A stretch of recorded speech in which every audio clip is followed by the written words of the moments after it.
Oper. Halo, assalamualaikum warahmatullahi wabarakatuh.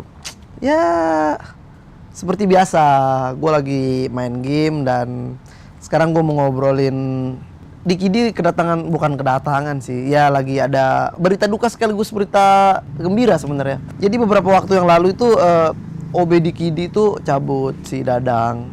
Dia cabut dari kantor, maksudnya dia udah berhenti, resign ya. Gue nggak tahu, mungkin dia cabut dari Dikidi karena emang dia udah capek di sini, dan atau dia emang mau meneruskan perusahaan keluarganya, makanya dia cabut dari Dikidi, atau gue nggak ngerti. Dan nggak lama kemudian setelah itu, sekarang akhirnya Dikidi punya OB baru.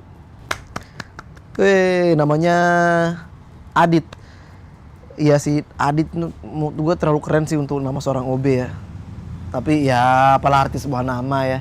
Adit ini kalau nggak salah orang mana ya? Kalau nggak salah orang Kebumen kalau nggak salah ya. Itulah pokoknya. Dan dia baru seminggu sih di sini di Dikidi, dan kerjanya oke sih. Dia maksudnya nyuci piringnya bersih. Maksudnya kalau disuruh-suruh juga enak anaknya. Jadi nggak kayak si Dadang sebenarnya. Kalau Dadang tuh disuruh sekarang, dia baru misalkan lu suruh beli makan gitu, dia baru beli makannya kapan gitu. Kalau si Adit nih dia gesit sih.